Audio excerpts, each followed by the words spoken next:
മുരളി നെല്ലനാട് നോവൽസിലേക്ക് എല്ലാവർക്കും സ്വാഗതം. മായാദേവി എഴുതിയ പൊന്നുരുകും പൂക്കാലം, അദ്ധ്യായം 15. സെൽ വീണ്ടും റിങ് ചെയ്തപ്പോൾ ലാലിച്ചൻ കോൾ എടുത്തു. കാർ നെടുമ്പാശ്ശേരി എയർപോർട്ടിലേക്ക് അടുത്തുകൊണ്ടിരുന്നു. ഹലോ, ലാലിച്ചനാണ്. മറുവശത്ത് നിന്ന് പ്രതികരണമൊന്നും ഉണ്ടായില്ല. പക്ഷേ വാക്കുകൾക്ക് വേണ്ടി വല്ലാതെ ബന്ധപ്പെടുന്ന ഒരു ശബ്ദം അയാളുടെ കാത് തിരിച്ചറിഞ്ഞു.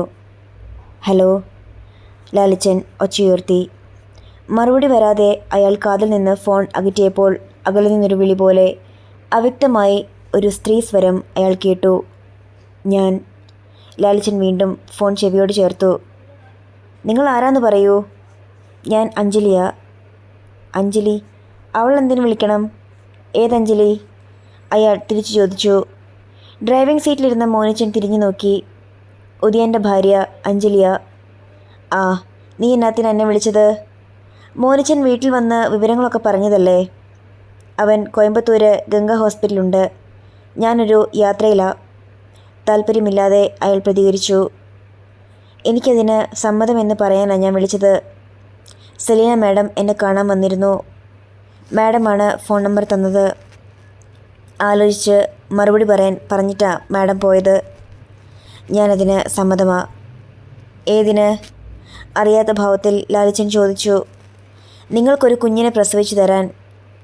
അവൾ പതറുമെന്നാണ് അയാൾ കരുതിയെങ്കിലും മറുപടിക്ക് ബലമുണ്ടായിരുന്നു.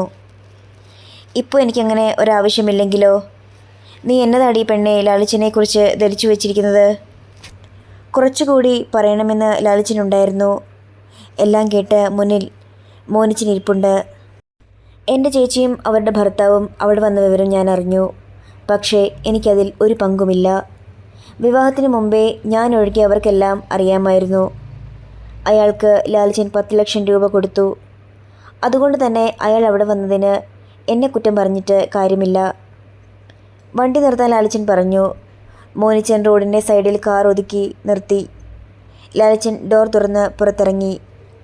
അവിടെ വന്നിട്ടാണ് എന്നെ വിളിച്ച ചേച്ചി വിവരം പറഞ്ഞത്. നിനക്കെന്താ ഇപ്പോൾ ഇങ്ങനെയൊരു മനമാറ്റം വരാൻ കാരണം? അതൊന്ന് അറിഞ്ഞിരിക്കണമല്ലോ. ഞാനൊന്നും മറക്കുന്നില്ല. ഇന്ന് 2 മണി വരെ മാത്രമേ ഉദിയേട്ടൻ്റെ അമ്മയ്ക്കും കുട്ടികൾക്കും ആ വീട്ടിൽ കഴിയാൻ പറ്റൂ. ഇന്നലെ നടക്കേണ്ട ജപ്തി അവധി കൊടുത്ത് ഇന്നേക്ക് മാറ്റി വച്ചിരിക്കുക. ആത്മഹത്യ അല്ലാതെ അവരുടെ മുന്നിലൊരു പോംവഴിയും ഇല്ല. എനിക്കവരെ രക്ഷിക്കണം. ഞാൻ ആ കുട്ടികൾക്ക് വാക്കു കൊടുത്തുപോയി. ലാലിച്ചൻ പരിഹാസത്തോടെ ഒന്ന് ചിരിച്ചു. ഒന്നും മോഹിച്ചോ പ്രതീക്ഷിച്ചോ അല്ല. സഹതാപം കൊണ്ട് വീട് തിരിച്ചെടുത്തു കൊടുക്കാമെന്ന് ഞാനൊരാളെ അങ്ങോട്ട് അയച്ചതാ. അവൻ്റെ അമ്മ അപമാനിച്ചു വിട്ടു. നിന്നെ വിട്ടു കിട്ടുന്ന പണം ഇപ്പോൾ കൈപ്പറ്റാൻ അവർക്കൊരു എളുപ്പമില്ലേ? എങ്ങനെ നിന്റെ സഹായം അവർ സ്വീകരിക്കും? മകനോടുള്ള വെറുപ്പ് മാത്രമേ അവർക്കുള്ളൂ. ഉദയേട്ടൻ വഴിയുള്ള ബന്ധം മാത്രമല്ല എനിക്ക് അമ്മയോടും മക്കളോടുമുള്ളത്. അവർ എനിക്ക് അമ്മയെപ്പോലെയാണ്. ആ കുട്ടികൾക്ക് കൂടപ്പിറപ്പുകളും. പിന്നെ എന്നാത്തിനാ നീ അന്ന് കേട്ട പാതി കേൾക്കാത്ത പാതി എടുത്തു ചാടി ഓടിയത്? എനിക്ക് നാണക്കേടും ഉദയന് ജീവാഭാവയവും ഉണ്ടാവാനാണോ? പ്ലീസ്, ഇപ്പോൾ അത് പറയാനുള്ള സാഹചര്യമല്ല ഉള്ളത്. സെലീന മാഡം എന്നെ കാണാൻ വന്നതുകൊണ്ടാണ് ഞാനിപ്പോൾ ലാലിച്ചനെ വിളിക്കുന്നത്. നിങ്ങൾക്ക് എൻ്റെ ആവശ്യമുണ്ടെങ്കിൽ 2 മണിക്ക് മുമ്പ് സഹായിക്കണം. ബാങ്കിലെ ബാധ്യത തീർത്ത് വീടും പറമ്പും മടക്കി കിട്ടിയാൽ നിങ്ങൾ വിളിക്കുന്നിടത്ത് ഞാൻ വരും. അല്പനേരം ലാലിച്ചൻ മൗനം പാലിച്ചു. ഇനി എനിക്കൊന്ന് ആലോചിക്കണം. ആലോചിച്ച് മറുപടി പറയാനുള്ള സമയമില്ല. ഏത് ബാങ്കിൽ നിന്നാണ് അവൻ വായ്പ എടുത്തത്? അവൾ ബാങ്കിൻ്റെയും ശാഖയുടെയും പേര് പറഞ്ഞു. ആരും ഒന്നും അറിയാതെ ഒരു കൊച്ചിനെ പ്രസവിച്ചു കിട്ടണമെന്നാണ് ഞങ്ങൾ കരുതിയത്. ഇതിപ്പോൾ നാറ്റുകേസായി. നിൻ്റെ ചേച്ചി ഗർഭപാത്രവും താങ്ങി എൻ്റെ വീട്ടിലോട്ട് കയറി വരാതിരുന്നെങ്കിൽ എനിക്കൊരു മനസ്സ് വന്നേനെ. നാളെ നീ ഒരു കൊച്ചിനെ പ്രസവിച്ചു തന്നാൽ അതിൽ അവകാശം പറയാൻ ആളുകൾ വരില്ലേടി? വീണ്ടും ഞാനത് പറയണോ? സതീശൻ ചേട്ടനോട് എല്ലാം പറഞ്ഞിട്ടാണ് ഉദയേട്ടൻ വിവാഹത്തിന് പുറപ്പെട്ടത്. നിങ്ങൾ കൈകാര്യം ചെയ്യേണ്ട കാര്യങ്ങൾ എന്നോടല്ല ചോദിക്കേണ്ടത്. നിങ്ങൾക്കതിൽ താല്പര്യമുണ്ടോ ഇല്ലയോ എന്ന് മാത്രം പറഞ്ഞാൽ മതി. ശരി, ഉദയൻ്റെ 50 ലക്ഷം കഴിഞ്ഞ് നിനക്കുള്ള ഡിമാൻഡ് എന്താണ്? ഉദയേട്ടൻ്റെ അനിയത്തിമാരുടെ പേരിൽ 10 ലക്ഷം രൂപ വെച്ച് കൊടുക്കണം. അവരുടെ അച്ഛൻ മക്കളുടെ പേരിൽ കല്യാണ ചെലവിനായി 10 ലക്ഷം രൂപ വീതം ഡിപ്പോസിറ്റ് ചെയ്തിരുന്നു. ആ പണവും ഉദയേട്ടനെടുത്ത് ചെലവാക്കി. ആ മനുഷ്യൻ എന്തൊക്കെ ബാധ്യതകൾ കുടുംബത്തിന് വരുത്തി വെച്ചോ അതൊക്കെ തീർത്തു കൊടുക്കണം. അതെൻ്റെ ഒരു വാശിയാ. തൻ്റെ ഇതുവരെയുള്ള വിലയിരുത്തുകളും അവൾ കടന്നു പോയെന്ന് ലാലിച്ചിന് മനസ്സിലായി. ഇനി നിന്റെ കണക്ക് പറ. എൻ്റെ ഗർഭപാത്രത്തിന് വിലയിടാൻ സമ്പന്നരായ 100 ലാലിച്ചന്മാർ വിചാരിച്ചാൽ പോലും സാധിക്കില്ല. അത് കാശ് കൊടുത്ത് കണക്ക് തീർക്കാൻ കഴിയുന്നതല്ലെന്ന് പണം കൊണ്ട് എന്തു നേടാമെന്നു കരുതുന്ന നിങ്ങൾക്ക് മനസ്സിലാക്കുന്നത് നന്നായിരിക്കും. മുഖത്തടിയേറ്റതുപോലെ ലാലിച്ചിന് തോന്നി. നിങ്ങൾ പണമെറിയുന്നു, അതിന് നിങ്ങൾക്ക് നേട്ടമുണ്ടാവുന്നു. നല്ല ബിസിനസ്സുകാർ അങ്ങനെ കരുതിയാൽ പോരെ? എന്തിന് മറ്റുള്ളവരുടെ ചിന്തകൾ തേടിപ്പോകണം? അപ്പോൾ നിനക്കൊന്നും വേണ്ട. കണക്ക് കൂട്ടി നോക്കിയാൽ എല്ലാം കൂടി 90 ലക്ഷമായില്ലേ? ലാലിച്ചൻ ആ കണക്ക് മനസ്സിൽ കരുതിയാൽ മതി. അയാൾ കനപ്പിച്ച് മൂളി. ലാലിച്ചനെ ഞാൻ വിശ്വസിച്ചോട്ടെ? ബാങ്ക് ബാധ്യത തീർത്ത കാര്യം എനിക്ക് അവരെ വിളിച്ചു പറയണം. പണം 2 മണിക്ക് മുമ്പ് ബാങ്കിലെത്തും. അയാൾ ഉറപ്പ് കൊടുത്തു. സമയവും സന്ദർഭവും ആവുമ്പോൾ വിളിച്ചാൽ മതി, ഞാൻ വരാം. അയാൾ ഫോൺ കാതിൽ നിന്നെടുത്തിട്ട് ചെന്ന് കാറിൽ കയറി. വണ്ടി വേഗം വിട്, ഫ്ലൈറ്റ് മിസ്സാവരുത്. മോനിച്ചൻ കാർ മുന്നോട്ടെടുത്തു. ലാലിച്ചിൻ്റെ ചുണ്ടിൽ അർത്ഥമറിയാത്ത ചിരി മുറ്റി നിന്നു. 1 മണിയായപ്പോൾ ഒരു ഓട്ടോയിൽ അഞ്ജലി നമ്രത്തുകരയിലുള്ള ഉദയൻ്റെ വീട്ടിലെത്തി. പൂജയും സുജയും അവളെ കണ്ട് മുറ്റത്തേക്ക് ഓടി വന്നു. ആദ്യ പിടിച്ചിരിക്കുകയായിരുന്നു രണ്ടുപേരും. ചന്ദ്രാമ്മ എവിടെ? കട്ടിൽ നിന്ന് എഴുന്നേറ്റിട്ടില്ല. എന്തെങ്കിലും വിവരം കിട്ടിയോ ചേച്ചി? സുജ ഉത്കണ്ഠപ്പെട്ടു. നിങ്ങൾ വാ. അഞ്ജലിയും അവരെയും കൂട്ടി വീട്ടിൽ കയറി. നിങ്ങൾ വാതിലടച്ചേക്ക്, ഇനി കാഴ്ചക്കാർ കൂടും. സുജ വേഗം വാതിലടച്ചു. അപ്പോൾ ചെറ്റി ഉണ്ടാവോ ചേച്ചി? പൂജ പേടിയോടെ അവളെ നോക്കി. ഒന്നും ഉണ്ടാവില്ല, നിങ്ങൾ ഇവിടെ നിന്ന് ഇറങ്ങേണ്ടിയും വരില്ല. ചന്ദ്രപ്രഭ തിരിഞ്ഞു കിടക്കുകയാണ്. അമ്മേ, അഞ്ജലി ചേച്ചി വന്നു. ചന്ദ്രപ്രഭയിൽ നിന്ന് പ്രതികരണമുണ്ടായില്ല. കഴിക്കാനൊന്നും ഉണ്ടാക്കിയില്ലേ? ഇല്ല. സുജ മുഖം താഴ്ത്തി. എന്താ മോളെ ഇങ്ങനെ? ഇവിടെ വന്ന് കഴിക്കാമെന്ന് വെച്ചാൽ ഞാൻ വന്നത്. അരിമാവിരിപ്പുണ്ട്, എന്നാ വാ. സുജയെയും കൂട്ടി അഞ്ജലി അടുക്കളയിലേക്ക് പോയി. പുട്ടിന് മാവ് നനച്ചത് അഞ്ജലിയായിരുന്നു. എനിക്ക് വിശ്വാസമൊന്നുമില്ല.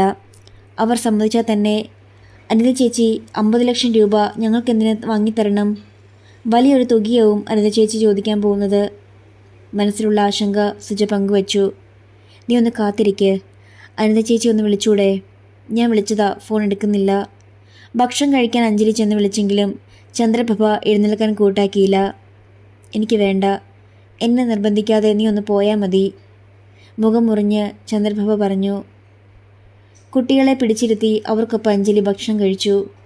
ചേച്ചി 2 മണി കഴിഞ്ഞു. അതിനെന്താ, ഇനി നേരെ ഇരുട്ടും, പിന്നെ വെളുക്കും. നാളെ ഇതും പറഞ്ഞ് വീട്ടിൽ ചടഞ്ഞിരിക്കരുത്. നീ ജോലിക്ക് പോകണം, മോള് ക്ലാസ്സിന് പോകണം. അഞ്ജലി ചിരിച്ചു. ചേച്ചി ഇങ്ങനെയൊക്കെ പറഞ്ഞിട്ട് അവർ വീണ്ടും വന്നാൽ എന്തു ചെയ്യും? സുജയുടെ കണ്ണുകൾ നിറഞ്ഞു തൂവി. ആര് വരുമെന്നാ? പുറത്ത് വാഹനത്തിൻ്റെ ഇരമ്പൽ കേട്ടതും സുജയും പൂജയും പിടഞ്ഞെഴുന്നേറ്റു. വന്നു, ബാങ്കുകാർ വന്നു. പൂജ കരയാൻ തുടങ്ങി. ആശങ്കയോടെ അഞ്ജലി എഴുന്നേറ്റു. 2.5 മണിക്കൂർ കൊണ്ട് ലാലിച്ചിന് ഒന്നും ചെയ്യാൻ കഴിഞ്ഞിട്ടുണ്ടാവില്ല. Calling bell ശബ്ദിച്ചു. ഇനി എന്തു ചെയ്യും? ലാലിച്ചൻ കൈവിട്ടതാവുമോ? ചേച്ചി, എങ്ങനെയെങ്കിലും സംഭവിച്ചാൽ നിങ്ങളെ ഞാൻ വീട്ടിലോട്ട് കൊണ്ടുപോകും. അവരുടെ മുന്നിൽ നിങ്ങൾ കരയരുത്. കാണികളുടെ മുന്നിൽ കാഴ്ച വസ്തുക്കളായി നിൽക്കാനും പാടില്ല. ചന്ദ്രാമ്മയെയും കൂട്ടി നമ്മളിപ്പോൾ ഇറങ്ങും. സുജ അമ്മയുടെ അടുത്തേക്ക് ചെല്ല്. അഞ്ജലി മുൻവശത്തേക്ക് ചെന്നു. പുറത്ത് ആളുകളുടെ സംസാരം കേൾക്കാം. അവൾ വാതിൽ തുറന്നു. മുറ്റത്തുണ്ടായിരുന്നത് നാട്ടുകാരായിരുന്നു. കുട്ടി ഉദയൻ്റെ ഭാര്യയല്ലേ? ഒരാൾ ചോദിച്ചു. എന്താ? അവൾ തിരിച്ചു ചോദിച്ചു. ബാങ്കിൽ പണമടച്ചോന്ന് അറിയാനാണ് ഞങ്ങൾ വന്നത്. അല്ലെങ്കിൽ അവരിപ്പോൾ വരും. എന്തു വന്നാലും അത് നേരിടാൻ തന്നെയാണ് ഞങ്ങൾ തയ്യാറായി നിൽക്കുന്നത്. അവരിങ്ങെത്തുമ്പോൾ നിങ്ങൾ കടന്നു വന്നാൽ പോരെ? അഞ്ജലിയുടെ സംസാരം അവർക്കിഷ്ടമായില്ല. അവൾ വാതിലടച്ചു. മുറിയിൽ ചെല്ലുമ്പോൾ പേടിച്ചരണ്ട് പൂജയും സുജയും നിൽപ്പുണ്ട്. അത് നാട്ടുകാരാ. നിങ്ങൾ സമാധാനമായിട്ടിരിക്കെ. അഞ്ജലി കട്ടിൽ ചെന്നിരുന്നു. നിൽക്കാനും ഇരിക്കാനും വയ്യാത്ത അവസ്ഥയിലായിരുന്നു കുട്ടികൾ. ചന്ദ്രപ്രഭ ചിരിഞ്ഞു കിടന്നു. സമയം പോയിക്കൊണ്ടിരിക്കുന്നു. ലാലിച്ചൻ വാക്ക് പാലിച്ചെന്ന വിശ്വാസം അഞ്ജലിയുടെ മനസ്സിൽ രൂപപ്പെട്ടു. ക്ലോക്കിലെ സൂചി 4-ൽ ചെന്ന് തട്ടി. ബാങ്കിന് ഫോൺ നമ്പർ അറിയോ? അവർ തന്ന നോട്ടീസിൽ കാണും. നീ അതെടുക്ക്. ബാങ്കിൽ നിന്ന് സെല്ലെടുത്തുകൊണ്ട് അഞ്ജലി പറഞ്ഞു. മുറിവിട്ടു പോയ സുജ ഒരു കടലാസുമായി വന്നു. നമ്പറുണ്ട്. അത് പറ. സുജ പറഞ്ഞ നമ്പറിലേക്ക് അഞ്ജലി കോൾ ചെയ്തു. മറുവശത്ത് ബാങ്കിൻ്റെ പേര് പറഞ്ഞ ഒരു പുരുഷ ശബ്ദം കേട്ടു. സർ, നമ്രത്തുകരയിൽ ജപ്തി നോട്ടീസ് എന്ന ഉദയൻ്റെ സിസ്റ്ററാണ് ഞാൻ. അഞ്ജലി പരിചയപ്പെടുത്തിയത് അങ്ങനെയായിരുന്നു. ഒന്ന് ഹോൾ ചെയ്യൂ. ശരി സർ. ചന്ദ്രപ്രഭ അഴിഞ്ഞുകളഞ്ഞ മുടിയും വസ്ത്രങ്ങളുമായി എഴുന്നേറ്റിരുന്നു. ഹലോ. മറ്റൊരു ശബ്ദം അഞ്ജലി കേട്ടു. ആദ്യം പറഞ്ഞത് തന്നെ അവൾ അയാളോടും പറഞ്ഞു. ഒന്നും പേടിക്കണ്ട കേട്ടോ. മുഴുവൻ തുകയും കൃത്യസമയത്ത് മുമ്പ് തന്നെ അടച്ചിട്ടുണ്ട്. ഇനി ബാങ്കിൻ്റെ ഭാഗത്തു നിന്ന് ഒരു നടപടിയും ഉണ്ടാവില്ല. സൗകര്യം പോലെ വന്ന് ആധാരം വാങ്ങിക്കോളൂ. സൗമ്യമായ സംസാരം അഞ്ജലിയുടെ കാതിലെത്തി. ശരി സർ. 3 പേരുടെയും കണ്ണുകളും അഞ്ജലിയുടെ മുഖത്തായിരുന്നു. ഇത് നേരത്തെ ആകാമായിരുന്നില്ലേ? എന്തായാലും ഞങ്ങൾക്ക് സന്തോഷമുണ്ട്. ഓക്കെ. റിസീവർ വയ്ക്കുന്ന ശബ്ദം കേട്ടു. അഞ്ജലി ഫോൺ താഴ്ത്തി. എന്താ ചേച്ചി? സുജയും പൂജയും ഒന്നിച്ചാണ് ചോദിച്ചത്. അഞ്ജലി പുഞ്ചിരിച്ചു. നിങ്ങളുടെ എല്ലാ ബാധ്യതകളും തീർന്നു. ഇനി ഈ വീടിൻ്റെയും പറമ്പിൻ്റെയും അവകാശി ചന്ദ്രാമ്മ തന്നെയാ. ചന്ദ്രപ്രഭ വിശ്വസിക്കാനാവാതെ ധരിച്ചിരുന്നു. അഞ്ജലി ചേച്ചി പറഞ്ഞത് സത്യമാണോ? പിന്നെ സംശയമോ? പൂജ ഓടി വന്ന് അവളെ മുറുക്കെ കെട്ടിപ്പിടിച്ചു. ചന്ദ്രപ്രഭ കുനിഞ്ഞിരുന്ന് വിറച്ചു വിറച്ചു കരഞ്ഞു. അഞ്ജലി പൂജയെ അടർത്തി മാറ്റിയിട്ട് അവരുടെ അടുത്ത് വന്നിരുന്നു. ചന്ദ്രാമ്മ എല്ലാം മറക്ക്. പിന്നെ കടബാധ്യത തീർത്തത് ഉദയേട്ടനാണെന്ന് ചോദിക്കുന്നവരോട് പറയണം. അതുകൂടാതെ മറ്റൊരു കാര്യം കൂടിയുണ്ട്. അവൾ ഇടയ്ക്ക് നിർത്തിയപ്പോൾ ചന്ദ്രപ്രഭ നിറക്കണ്ണോടെ അവളെ നോക്കി. കുട്ടികളും കാതു കൂർപ്പിച്ചു. ലാലിച്ചനൊരു കുഞ്ഞിനെ പ്രസവിച്ചു കൊടുക്കുന്ന കാര്യം നിങ്ങൾ ഒരു കാലത്തും അറിയരുതെന്ന് അനിത ചേച്ചിക്ക് നിർബന്ധമുണ്ട്. യാദൃശ്ചികമായി ചേച്ചി എവിടെയെങ്കിലും വെച്ച് കാണാനിടയായാൽ ഇക്കാര്യമൊന്നും സംസാരിക്കരുത്. ഉദയൻ വരുത്തിവെച്ച കടം അവൻ തീർത്തു എന്ന മട്ടിൽ പറഞ്ഞാൽ മതി. ഉദയേട്ടനോടുള്ള നിങ്ങളുടെ സമീപനവും അതുമതി. ഒരു കാരണവശാലും അനിത ചേച്ചിയെ പരാമർശിക്കരുത്. ലാലിച്ചൻ ഒരാളെ ഇങ്ങോട്ട് അയച്ചതല്ലേ? അയാൾ ബാങ്കിൽ പോയി പണം അടച്ചതാവും. അത്രേ നിങ്ങൾക്കറിയൂ. ചന്ദ്രപ്രഭ കേട്ടിരുന്നതല്ലാതെ ഒന്നും മിണ്ടിയില്ല. നിങ്ങൾ 2 പേരുടെയും പാസ്ബുക്കിൻ്റെ ആദ്യത്തെ പേജ് ഫോട്ടോ എടുത്ത് എൻ്റെ വാട്സപ്പിൽ അയച്ചു തരണം. അതെന്തിനാ? ചന്ദ്രപ്രഭ പെട്ടെന്ന് ചോദിച്ചു. വേണം. ഇവർക്ക് അവകാശപ്പെട്ട പണമെടുത്ത് ഉദയേട്ടൻ കളിച്ചതല്ലേ? അവർക്ക് അവകാശപ്പെട്ടത് തിരിച്ചു കിട്ടണം. അതിനൊരു വഴി കൂടിയായത്. ഇതിൽ കവിഞ്ഞൊന്നും വേണ്ട മോളെ, ചന്ദ്രപ്രഭ അപേക്ഷ പോലെ പറഞ്ഞു. കണക്കറ്റ് പണമുള്ളവരുടെ കയ്യിൽ നിന്നല്ലേ നമുക്കത് കിട്ടുന്നത്. എന്തിനു വേണ്ടെന്ന് വെക്കണം? ഞാനത് വാങ്ങിത്തരും. ചന്ദ്രമ്മ അഭിമാനം പറയാതിരുന്നാൽ മതി. അവർക്കൊരു നല്ല ജീവിതം ഉണ്ടാവണം. ആരും ശബ്ദിച്ചില്ല. ഞാനൊന്ന് പറഞ്ഞിട്ട് പോയതുപോലെ 2-3 മാസത്തിനുള്ളിൽ സുജയുടെ വിവാഹം നടത്തണം. ചേച്ചിയും ഉദയേട്ടനും തമ്മിൽ ഇനിയും അകന്നു കഴിയാനാണോ തീരുമാനം? എങ്കിൽ ഞങ്ങൾക്കൊന്നും വേണ്ട. സുജ കണ്ണു തുടച്ചു. അഞ്ജലി ചിരിച്ചു. ഞങ്ങൾക്കിടയിലെ പ്രശ്നങ്ങളൊക്കെ തീർന്നില്ലേ മോളെ? ഉദയേട്ടൻ ഹോസ്പിറ്റലല്ലേ? ഞാൻ ഉടനെ അങ്ങോട്ട് പോകും. ഇനിയുള്ള കാലം ഊട്ടിയിൽ തന്നെ. കുട്ടികളുടെ മുഖം വിടർന്നു. അഞ്ജലി ചേച്ചി പോകുമ്പോൾ ഞങ്ങളെ കൂടി കൊണ്ടുപോകണം.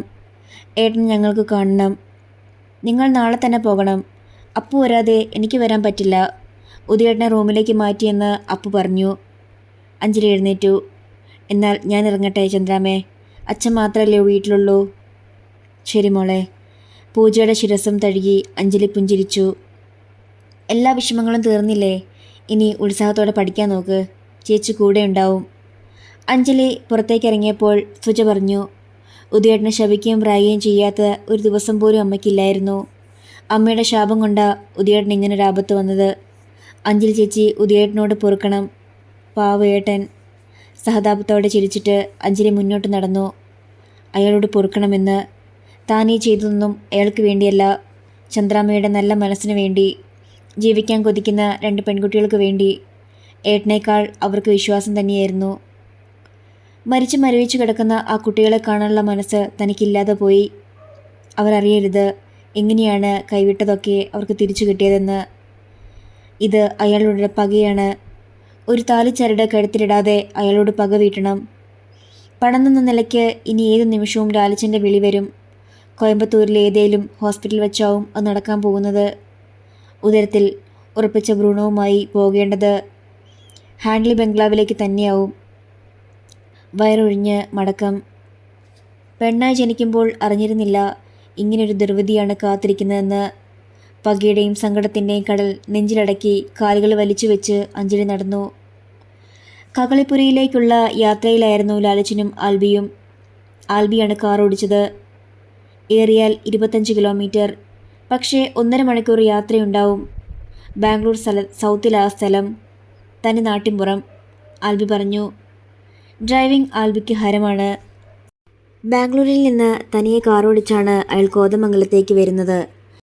ലാലിച്ചനേക്കാൾ 2 വയസ്സിൻ്റെ മൂപ്പാണ് ആൽബിക്കുള്ളത്. എങ്കിലും സുഹൃത്തുക്കളെ പോലെയാണ് രണ്ടുപേരും. ആൽബിക്കും ലാലിച്ചനും ഒരു സഹോദരി കൂടിയുണ്ട്, എമിലി. അവൾ കാനഡയിലാണ്. നിന്റെ പെട്ടെന്നുള്ള വരവിൻ്റെ കാര്യം എന്താണെന്ന് ജാനറ്റ് ചോദിച്ചു. ഞാനൊന്നും പറഞ്ഞില്ലടാ.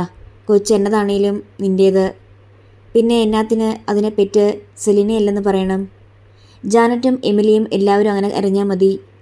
ജാനറ്റ് വർഷത്തിലൊരിക്കലാവും തിരുവല്ലയിലേക്ക് വരുന്നത്. ആ സമയത്ത് കോതമംഗലത്തും വരും. ഇപ്പോൾ വന്നു പോയതല്ലേ ഉള്ളൂ. അടുത്ത വരവിന് നിന്റെ കൊച്ചിനെ കണ്ടാൽ മതി. ട്രീറ്റ്മെൻറ്റ് ഫലിച്ചെന്ന് നമുക്ക് പറയാടാ. ആൽബി ചിരിച്ചു. ആൽബിച്ചൻ പറയും പോലെ. അത് വേണടാ. നാളെ ആ കൊച്ചും അറിയരുത് നിന്റെ പെറ്റമ്മ സെലിനല്ലെന്ന്. ഞാനും നീയും മാത്രം അറിഞ്ഞാൽ മതി. എന്നതാണേലും നിനക്കിങ്ങനൊരു മനസ്സ് തോന്നിയല്ലോ, നന്നായി ലാലിച്ച. സെലിൻ്റെ നിർബന്ധം കൊണ്ടാ. ദത്തെടുക്കുന്നതിനോട് എനിക്കൊട്ടും യോജിപ്പില്ല.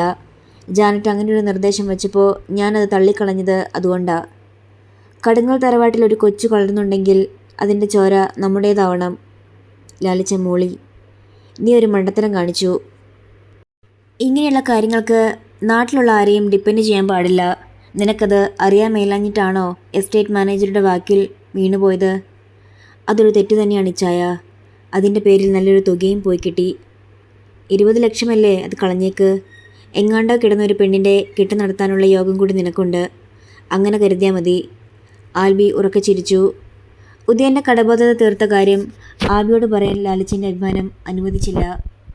ആ കുരുക്കിൽ നിന്ന് നീ രക്ഷപ്പെട്ടെന്ന് മഹാഭാഗ്യമെന്നേ ഞാൻ പറയൂ. അവൾ അതിന് സമ്മതിച്ചില്ലെങ്കിൽ ഭാവിയിൽ അതൊരു വലിയ വെല്ലുവിളിയായേനെ. എന്നതാ അവൻ്റെ പേര്? ഞാനത് മറന്നു. ഉദയൻ. അവൻ എസ്റ്റേറ്റ് മാനേജർ. അവൻ്റെ ഭാര്യ പ്രസവിച്ച കുഞ്ഞ് നിങ്ങൾക്കൊപ്പവും. ഭാവിയിൽ അവൻ അല്പം ബുദ്ധി കാണിച്ച ആ കൊച്ചമ്മയെ തേടി വരും. നീ എന്താണ് ലാലിച്ച അതേപ്പറ്റി ചിന്തിക്കാതിരുന്നത്? ആ പെണ്ണതിന് പിടിതരാതിരുന്നത് നിൻ്റെയും സെലിൻ്റെയും ദൈവകൃപ കൊണ്ടാ. ബിസിനസ്സിൽ പലപ്പോഴും പാളിച്ച വരാം. അത് മറികടക്കാൻ നമുക്ക് പറ്റും. ജീവിതത്തിൽ എന്നേലും പറ്റിപ്പോയാൽ തീർന്നില്ലേ? അവൾ പോയതിന് ജീസസിന് നന്ദി പറ. ഇനി വേണമെങ്കിലും അത് നടക്കാവുന്നതേയുള്ളൂ. ആ പെണ്ണ് സമ്മതം അറിയിച്ചതാ. ഞാനത് വേണ്ടെന്ന് വെച്ചത് ആൽബർച്ചിൻ പറഞ്ഞ കാരണം കൊണ്ട് തന്നെ. ഇതിൻ്റെ പേരിൽ ആരുടെയും ചോരക്കറ കയ്യിൽ പുരളാൻ എനിക്ക് ആഗ്രഹമില്ല. നഗരം വിട്ട് ഗ്രാമപ്രദേശത്തു കൂടി കാർ ഓടിച്ചുകൊണ്ടിരുന്നു. ഇടയ്ക്ക് ലാലിച്ചന് സെലീനയുടെ കോൾ വന്നു. സ്ഥലത്തേക്ക് പോയിക്കൊണ്ടിരിക്കുകയാണെന്ന് പറഞ്ഞ് അയാൾ ഫോൺ വെച്ചു. ആൽബി ഫോണിൽ വിളിച്ച് ഫിലിപ്പ് എന്ന ആളുടെ കന്നഡയിൽ സംസാരിച്ചു. അയാൾ പറഞ്ഞ വഴിയിലൂടെ അയാൾ കാർ ഓടിച്ചു. അങ്ങനെ അവർ കകളിപ്പുരയിലെത്തി. അതൊരു ചെറിയ ടൗണാണ്. യഥേഷ്ടം ബസ്സുകൾ വന്നു പോകുന്ന സ്ഥലം. ഫോണിലൂടെ കേട്ട നിർദ്ദേശങ്ങൾ അനുസരിച്ച് ആൽബി മുന്നോട്ട് പോയി. ഇടറോഡ് തിരിഞ്ഞ് കുറച്ചു ദൂരം ഓടിയപ്പോൾ റോഡരികിൽ 7-8 വയസ്സ് പ്രായം തോന്നിക്കുന്ന ഒരു പെൺകുട്ടി നിൽപ്പുണ്ടായിരുന്നു. അത് ഫിലിപ്പിൻ്റെ മോളാ. അവൾക്കടുത്ത് കാർ നിർത്തി. അവർ കാറിൽ നിന്നിറങ്ങിയപ്പോൾ അവൾ തൊട്ടടുത്ത വീടിൻ്റെ ചെറിയ ഗേറ്റ് കടന്ന് അകത്തേക്ക് ഓടിപ്പോയി. നീ വാ. അവർ ഗേറ്റ് കടന്ന് ചെന്നതും സിമൻ്റ് കട്ടയിൽ പണിത പൂർത്തിയാകാത്ത എന്നാൽ തരക്കേടില്ലാത്ത ഒരു വീടിൻ്റെ മുന്നിലേക്കായിരുന്നു. കസേരയിൽ ഫിലിപ്പ് ഇരിപ്പുണ്ടായിരുന്നു. 40-നടുത്ത് പ്രായമുള്ള വെളുത്തുയരം കുറഞ്ഞ മനുഷ്യർ. ഇരിപ്പിടത്തിൽ നിന്ന് എഴുന്നേൽക്കാനാവാതെ വിനയപൂർവ്വം അയാൾ കൈകൂപ്പി. നമസ്കാരം ബെന്നി സാർ. അയാൾ കസേരയിൽ പിടിച്ച് എഴുന്നേൽക്കാൻ ശ്രമിച്ചു. ബേഡ, നീ ഇവ കൂത്കൊള്ളൂ. ആൽബി അയാളെ തടഞ്ഞു. ആൽബിയും ലാലിച്ചനും സിറ്റൗട്ടിൽ കയറി. കൂത്കൊള്ളി സാർ. അയാൾ ക്ഷണിച്ചു. പ്ലാസ്റ്റിക് വിരിഞ്ഞ 2 കസേരകളായി ആൽബിയും ലാലിച്ചനും ഇരുന്നു. തേക്കാത്ത ചുവരുകളും കോൺക്രീറ്റ് ചെയ്ത് പൊട്ടിപ്പൊളിഞ്ഞ നിലവും. ജനാലകൾക്ക് പാളിയില്ല. പഴകിയ സാരി കർട്ടൻ പോലെ തൂക്കിയിട്ടുണ്ട്. ഇത് നമുക്ക് ഫ്രണ്ട്, ബേബി. ലാലിച്ചനെ അയാൾ ആൽബി അങ്ങനെയാണ് പരിചയപ്പെടുത്തിയത്. ഫിലിപ്പ് ലാലിച്ചനെ നോക്കി ഭവ്യതയോടെ വണങ്ങി. വാതിൽ കടന്ന് ഒരു ട്രെയിൽ 2 ഗ്ലാസ് ചായയുമായി 35-നടുത്ത് പ്രായമുള്ള സ്ത്രീ പുറത്തേക്ക് വന്നു. ലാലിച്ചൻ്റെ കൂർത്തുനോട്ടം അവളിലേക്ക് പോയി. സാരിയായിരുന്നു വേഷം. കഴിയുന്ന പോലെ ഒരുങ്ങിയിട്ടുണ്ട്. നല്ല ആരോഗ്യമുള്ള ശരീരഘടന, വെളുത്ത നിറം. അവളുടെ മുഖത്ത് പ്രതീക്ഷയിൽ വിരിഞ്ഞ ചെറുപുഞ്ചിരിയുണ്ടായിരുന്നു. ചായ ഗ്ലാസ് എടുക്കുമ്പോൾ അവളുടെ കൈവിരലുകളിലേക്ക് ലാലിച്ചൻ്റെ കണ്ണുപോയി. നല്ല വൃത്തിയും വെടുപ്പവും ഉള്ളവളാണെന്ന് ലാലിച്ചന് മനസ്സിലായി. അവൾ ഫിലിപ്പിൻ്റെ അടുത്ത് ചെന്ന് നിന്നു. സമ്മതമട്ടിൽ ലാലിച്ചൻ ഗൗരവം ചോരാതെ ആൽബിയെ നോക്കി. ഫിലിപ്പ് ഭാര്യയെ നോക്കി. സമ്മതമട്ടിൽ അവൾ ചിരിച്ചുകൊണ്ട് കൈകൂപ്പി. ഫിലിപ്പ് ഭാര്യയെ പരിചയപ്പെടുത്തി. ഇത് നന്ന ഹെണ്ടന്തി, സെലീന. ഇതെൻ്റെ ഭാര്യ സെലീന. നോവൽ തുടരും.